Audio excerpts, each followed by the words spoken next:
Hello, everyone. This is Debra, and this is Human Potential at Work. I'm really excited about my next guest. I've asked him. I've really actually been nagging him for a few years to be on the show, and he kept saying, "Well, wait," and you'll understand as you learn more about his story. But my guest today is Brian McCourt, and he's joining us from his home in New Jersey. And I'm only going to give you a little bit of his bio, and then I'm going to ask him to tell us more about it. But he is the founder of Able Channel, and I'm really proud to be one of his advisors. He has a really incredible team and a team of advisors.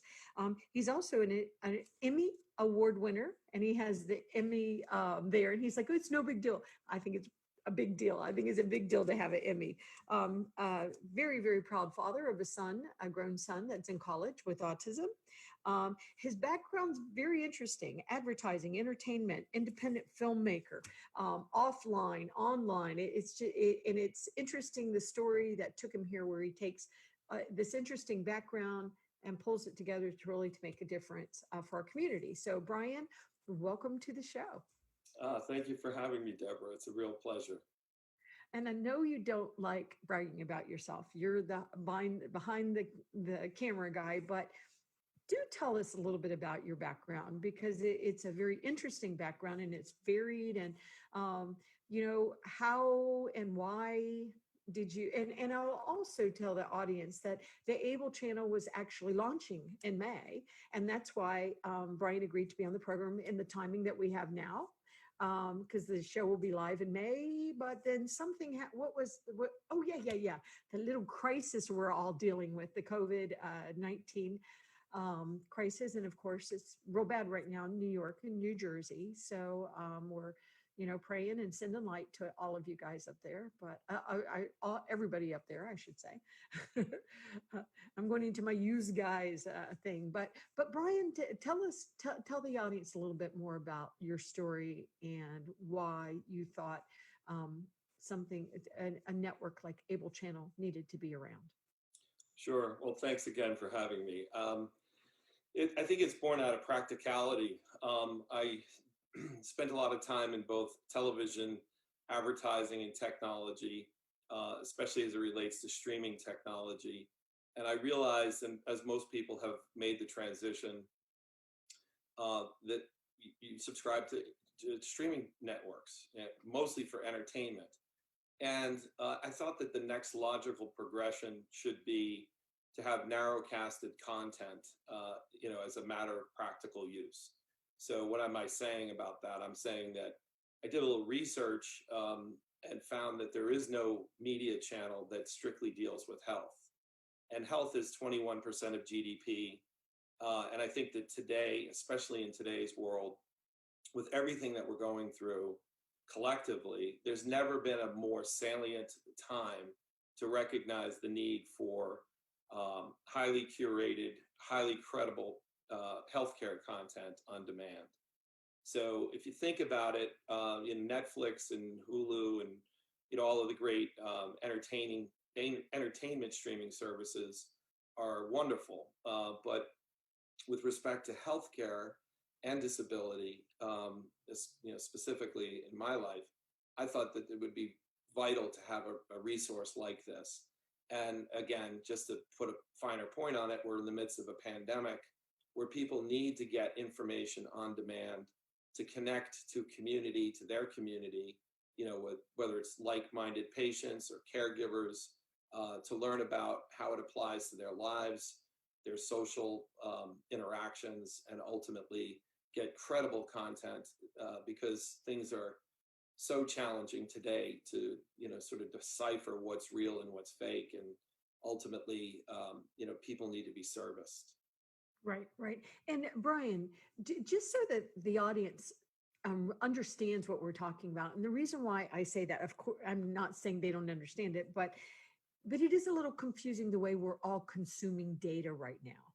And I have a subscription to YouTube and to Netflix and Hulu and Amazon Prime and Disney Plus and and CBS. Sorry, sounds like with my husband's dementia, it's easier for my husband and I to watch television together as a family time, because it's harder for him to do so many other things. So we actually are consuming a lot more media um, through those channels than we did in the past, only because of my personal situation. I know sometimes people will say snob, be almost like a snob. Oh, I never watch TV. Well, I watch TV all the time now. So, but so it sort of explain what you meant by getting the, health content, and you did mention disabilities, and of course I know you're very engaged in chronic health and mental health, which we were talking about before we went on air. We know that people are already getting PTSD and having major mental health issues right now. Suicide's up, domestic violence up, but it's people are really freaking out and afraid. And so yeah, I know, because I've been blessed to be working with you for a few years, I know some of the really rich content that you have. But do you mind explaining just digging into it a little bit more? Because once again, well, we've got Netflix, we've got Hulu, but what do we need? Sure. So, all of the services, as I said, are great. And it's in theory, the last thing you need is another subscription, right? But from our point of view, we're kind of out in front of this, saying that no, there is a subscription that you need, which is never before more important than it is today. It's right in front of us. That your health is obviously the most important thing. So it informs the quality of life. It informs longevity, personal relationships, finances, etc. So at the end of the day, the problem and the solution is essentially that there are 150 million, depending on which data bank you look at, 150 million Americans with either a chronic health condition or disability. On a global basis, you and I know that the population of the disabled disabled people on a global basis is larger than the entire population of China. I feel like, depending on, again, whose data you're looking at, let's just say it's an awful lot of people on the planet are struggling with or living with either a chronic condition or disability. So we feel, at Able, specifically, and it was born out of my experience with my son having autism, that it's a lonely journey. You're hunting and pecking and trying to figure out who to believe and what to believe, and what's the care path look like, and what are the interventions, and what is OT, and what is speech therapy, and sensory integration and vestibular stimulation, and all of these terminologies that it's like a crash course.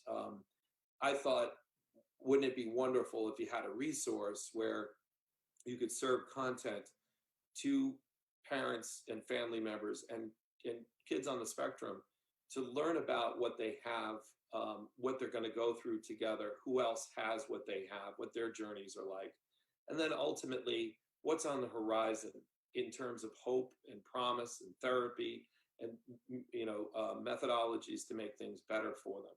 So that was my original construct.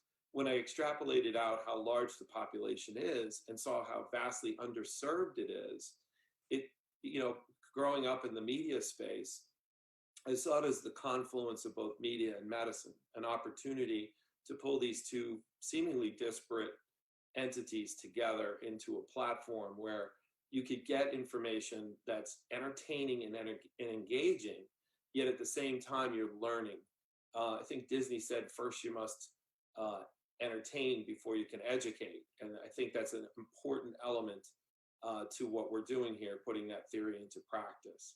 So, just in a nutshell, the channel will have content specific to certain categories and conditions. So, diseases of the brain, chronic illness, mental health, aging, and disability are our main categories. And inside each one of them will have content that's specific to the specific condition. In addition to that, we have partners that are also coming onto the platform that will be able to have highly credible, highly efficacious content so that the consumer can trust the information that they're getting. So it's highly applicable to their lives, what they're dealing with, but also elevates the conversation around disability or whatever the health issue is, whether it's Alzheimer's or Parkinson's or, another disease of the brain. You've got to have constant dialogue, in order for us to make it move the needle in terms of change. Well, I have lots of comments to make about that. And I just want to say, I remember, obviously I'm older now, but for a while when my kids were young, I remember there was a time, because I remember being shocked about it, that we were paying like $150 a month for television with the HBO and the Showtime and blah, blah, blah, all this stuff. And I remember thinking, that's real. But then everything changed. And then we started going, oh, all you need is Netflix. Okay, cool. All right. It's $9 a month.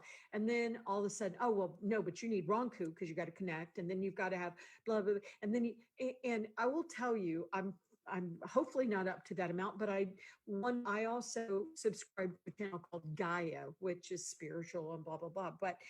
And the reason why I'm doing so many, Brian, is because I'm not finding the content I really want. And so just to agree with your point, because I can get all the shows that are killing girls and rapes and all this violence. There's tons of that content. I don't want that content. It actually depresses me, and it makes me more fearful during these times. I can get all this really nasty fake news and all this fighting. I don't want it. I actually want good content. As a person that is in a caregiver role with my husband with dementia, and my daughter is a supported apartment now, but still is her mom.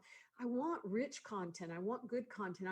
Tell me a story and entertain me and help educate me. Tell me what other families are experiencing that are where their loved one, their spouse, specifically for me, their spouse has dementia. What are the other spouses doing? How are they handling it? How's the caregiver? I mean, there is so much content that I need that I can't find. And so I think it's really good that you're putting this kind of content in. And it's also interesting. I've known you, gosh, I think with 3 or 4 years now, and I've watched your journey, and I've hopefully added to your journey. I've introduced you to a lot of people, but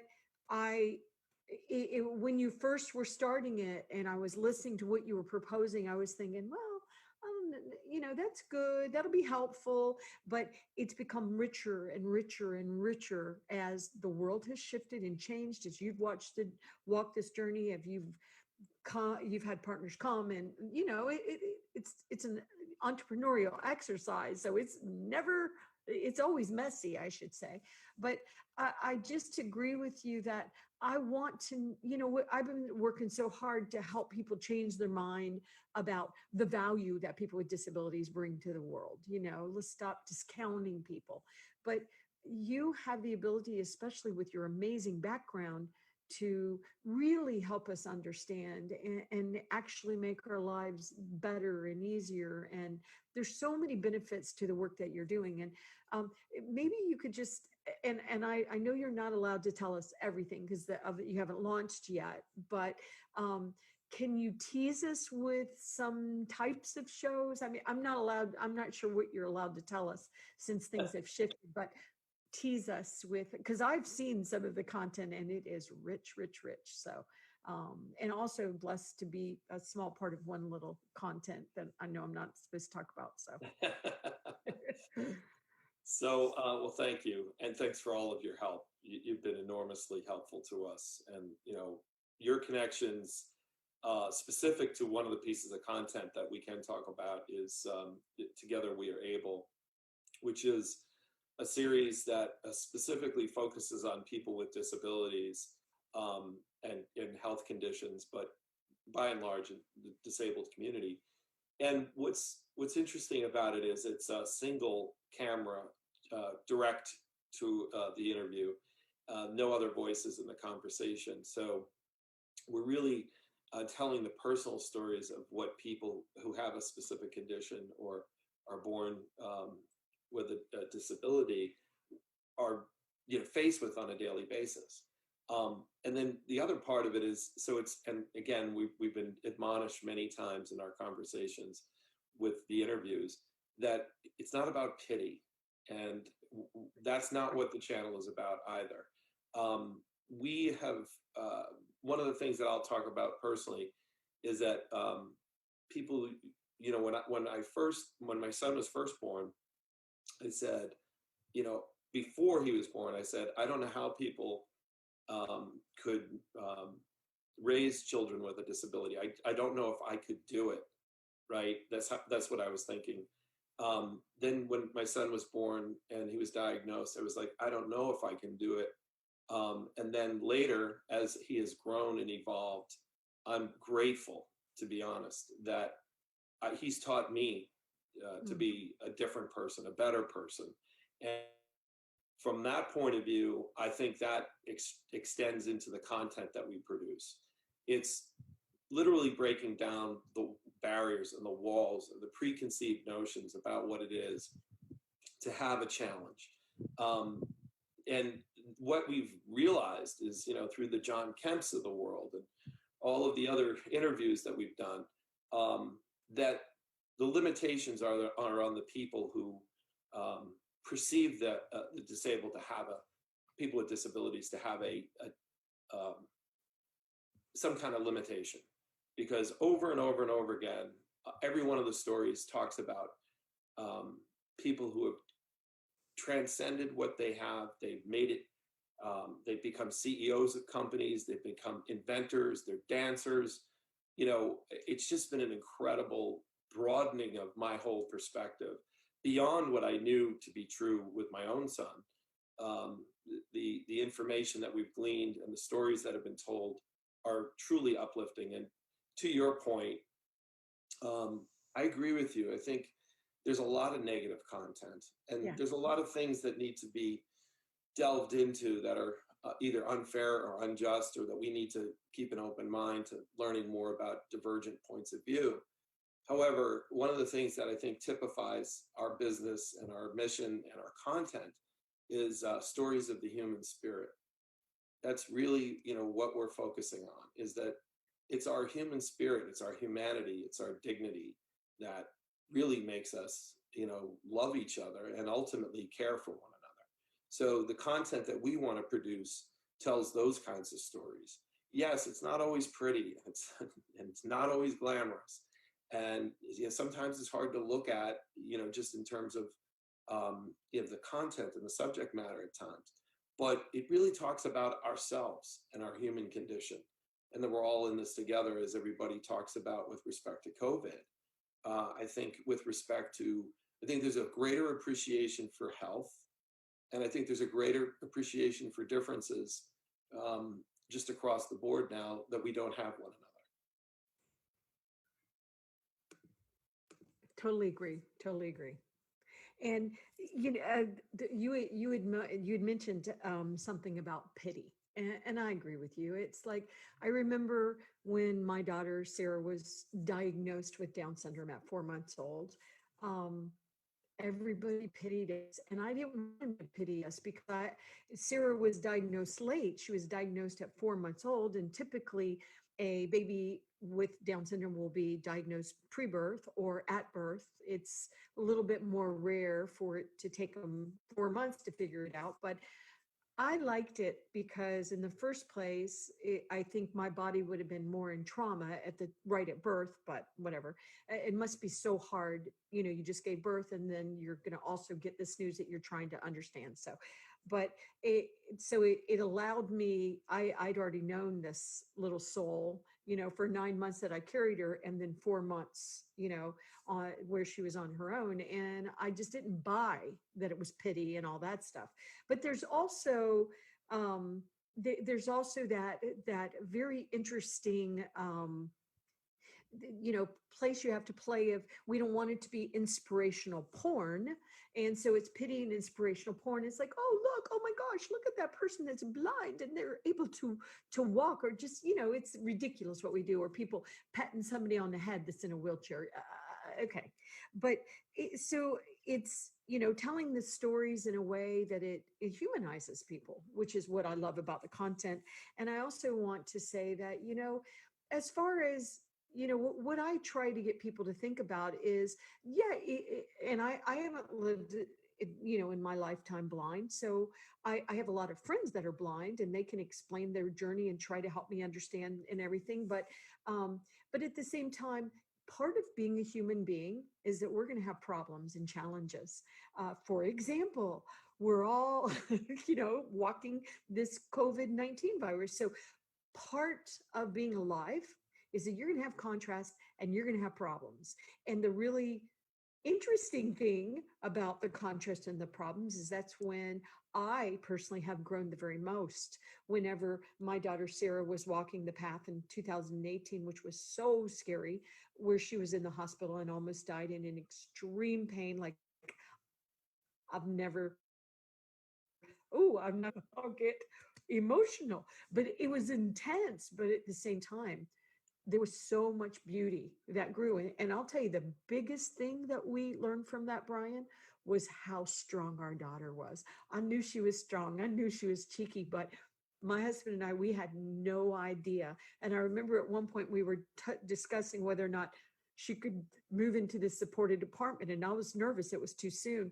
And my husband's struggling with his communication skills, and they're pretty much gone now. But at the time he was still struggling, but he said without hesitation, without pause, he looked at me and he said, she just walked that path in the hospital, and you know how strong she is. She's ready for this. And he just said it without hesitation and he was right. So we learn from these contrasts, and that's why stories that you're creating are just so powerful for us to understand each other better. Yeah, I agree. And, in the creation piece, the stories tell themselves. I have to say, a part of it is just listening, and listening hard as to what, and giving the platform. I think, that's a really important point that you make.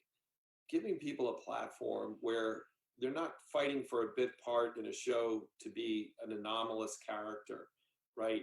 Having a place where you can watch content with people that look like you is an important thing. And each one of these populations or conditions, they all have their own need to be serviced and to have content that's germane to what they're going through. I also think, to your point, in the broader context, the stories just elevate the conversation around what it is, right, and the limitations that we place on people. Because once you start seeing some of the amazing things that, and I don't want to call them these vignettes that we've done, it'll change your perspective just watching one of them. I'm amazed at what people do, and the limitations are really not there. It's really unlimited in terms of what people are capable of. From the woman that Jaleesa, that you introduced us to, with limb difference, and she becomes a model and an actress. She went from being homeless to being a model and an actress. Incredible strength of character. I mean, and these, to your point, these are the stories that we need to be seeing and hearing, because we need uplift. We need to realize that that we're part of the same fabric, and at the same time have a greater respect for one another, just by learning and giving a voice, an amplifier, if you will, to certain conditions and disabilities. And I think something that's important for the audience to know, that that distinguished you as different, because a lot of people are creating great content. I mean, I hope that I'm creating, healthy content with what I'm doing. There's so many people putting out vlogs and blah, blah, blah. But what I thought was so interesting about your background, and you have an incredible team. I only know a couple of them, but Paul has always impressed me, and Greg, your videographer. I don't know if that's how you say it, but just wow, what talent. But what I think is interesting is that you're dealing with, how to get shows on CBS and ABC. I mean, you're dealing with almost the real industry, where someone like me, I put out content all the time, and hopefully my content's helpful. And I put out content on, online channels and on LinkedIn and Twitter and, all these places. But you're actually talking about sort of the mainstream. I know things have changed so much. In some ways, I don't even know how to say that. But I mean, really, because when I was a little girl, first of all, we only had black and white at first, and then we went to color. But we had 4 channels. We had ABC, NBC, CBS, and PBS. So but there were 3 main channels, and you pretty much watched the content that they gave you. So the news was at 6. Cartoons were Saturday morning, and nobody did anything Saturday mornings because that's the cartoons.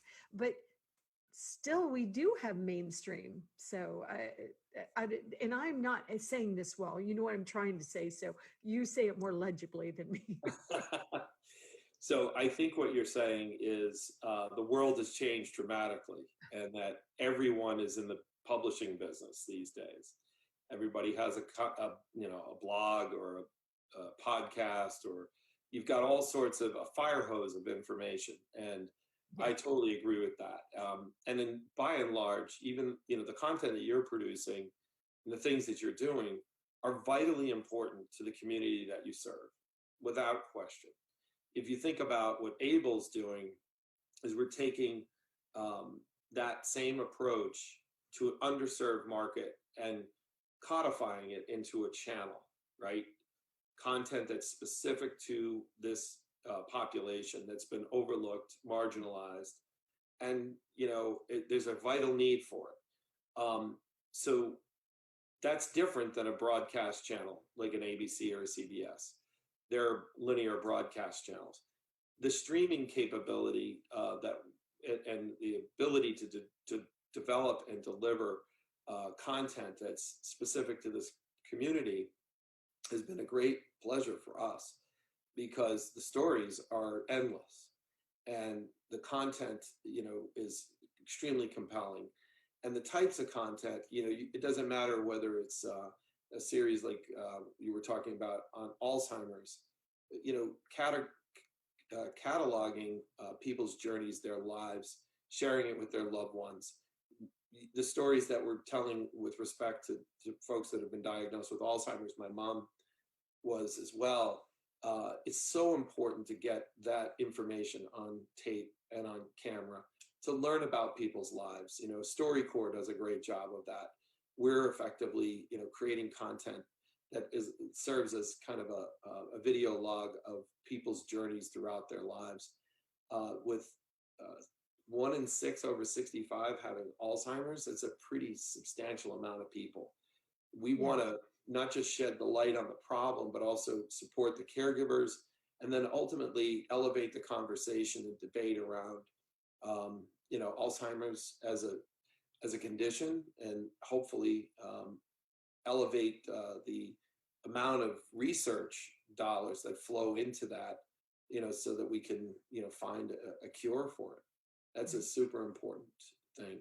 But that also pertains to all other situations and conditions that we focus on.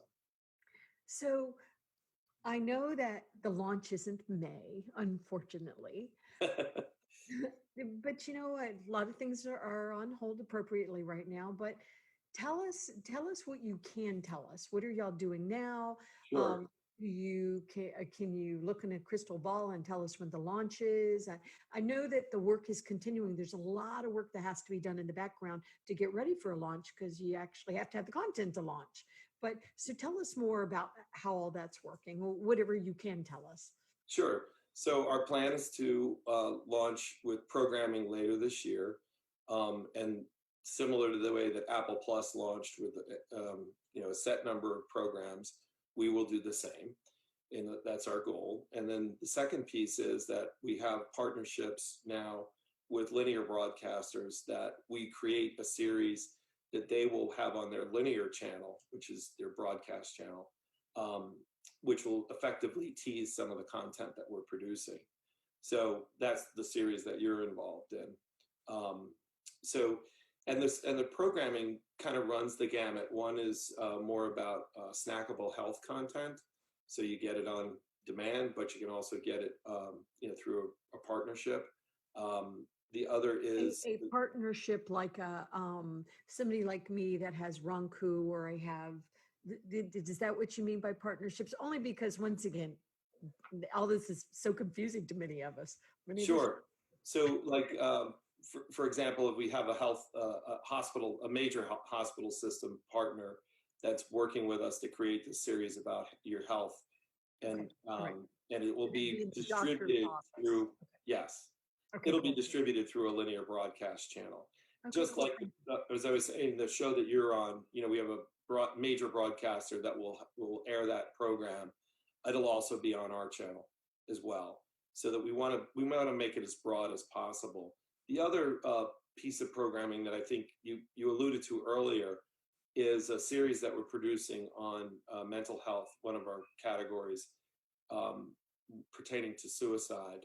And it's more really geared toward um, the, the not just the topic of suicide, but folks who have gone through it and come out the other end to lead incredible, important, productive lives.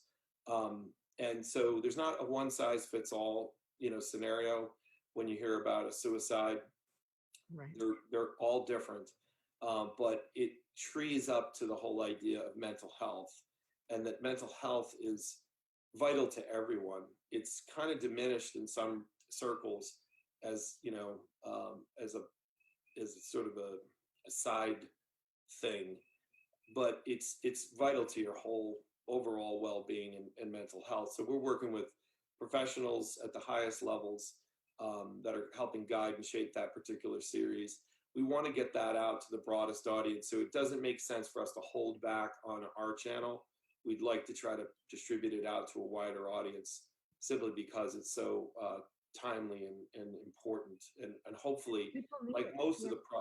like many of the shows, we want to change ideas, and we want to change minds and hearts, but we also want to improve outcomes. Outcomes are super important to us.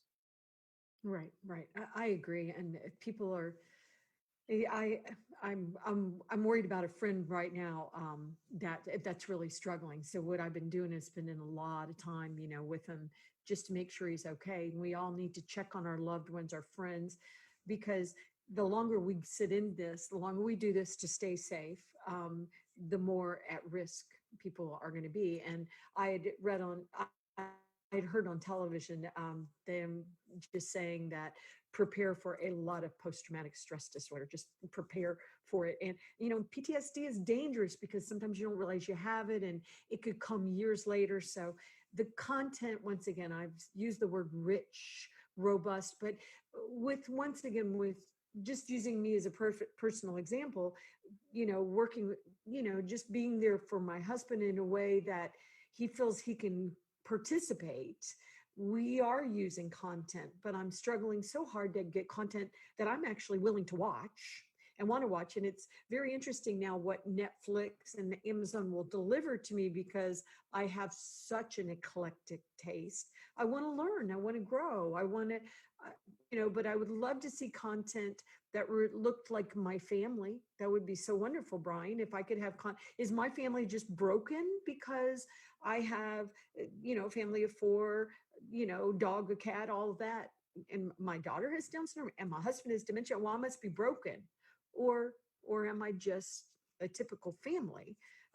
Which I believe I am, and that we don't talk about this stuff that we know, so that we can help each other. So that's why I've always believed in what you're doing and stood by you and recommended stories to you. And I just love what you're doing. Very proud to be a tiny little part of it.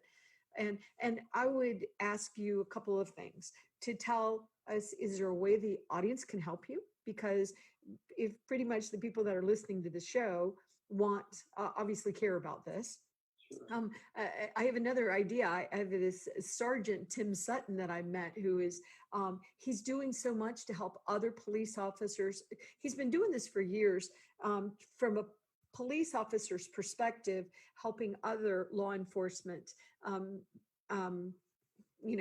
people, make sure they understand people with autism and dementia and Alzheimer's so that mistakes are not made like we've seen made. And so, but during this COVID virus, everybody's more alarmed, and a lot of people with autism and people with dementia, it's impacting them in ways that he's trying to help the other law officers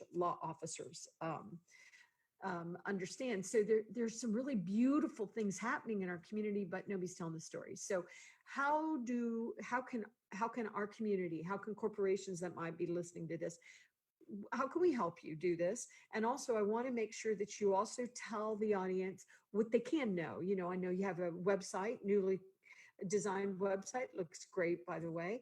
And you're on social media, but tell us how we can help you, do this, because it's very important what you're doing. Well, let's see. It can help in a variety of ways. And thank you again for all that you're doing for us and have done in the past. It's not a small part. It's been a big part. So I just want to thank you for that. The first thing is that, you can sign up, to be notified of when we're going to launch. So it's as simple as, providing your email, and we'll give you a notification when we launch. And also upcoming updates and so on around programming specific to the things that you're just asking me. We'll tease content and also make it available, let you know where it will be available. So that's point number one. From brands and so on, we're both subscription and ad sponsored. So, partnerships at the corporate level, absolutely. There's inordinate amount of content that we could be creating and producing that's brand specific and brand sponsored. Even the programs that we're doing now that we're launching with these linear broadcasters, there's opportunity for sponsorship there as well. Then the last thing I would say is please send us ideas relative to the community. We want to know about you. We want to know stories that you want to see and tell us, and also ideas that you have. We're open to creating programming that is about the community, from the community. We want to give voice to the folks that we're serving. So that's another important area that we like to have your participation. And again, it's strictly, you can log onto our website, which is the ablechannel.com. And there's a form in there where you can log in and give us your information and also provide us with ideas. So I can go to www.ablechannel.com. I can sign up for your email list so that I can, participate. I can send you story ideas, which I've done multiple times, but, and also, let them know what you're doing. What do we need? So, but at the same time, I believe brand sponsorship is more important than ever before. Our community wants to know what corporations are supporting us and which ones are standing by us. It's never been more important, and it's never going to be less important for corporations to show us who you are, what you stand for, and we need you to be good corporations. We need you to be solving the problems. So one way you can do that is get behind somebody like Able Channel and sponsor what they're doing to tell us the stories and help us change bad perceptions about who people with disabilities are. You need to pity us. People with disabilities add great value to the world, but one way you can do it is by supporting the Able Channel. And there's so much more to this story that Brian can't tell us yet because it's not launching yet. But so I think I'm super stoked, super excited. I'm always looking around to see who is doing things that are going to actually help our community. And those are the stories I try to tell. So once again, for years, I've been nagging him, but it takes a long time to get this stuff together. It takes a really long time. And, you have to sort of survive while you're doing it too. Nobody's paying you as you're doing all this good work. So I really applaud what you're doing. Also, you are on social media. Yes. So right. Give us your Facebook social media. And Instagram and all of them, really. Twitter.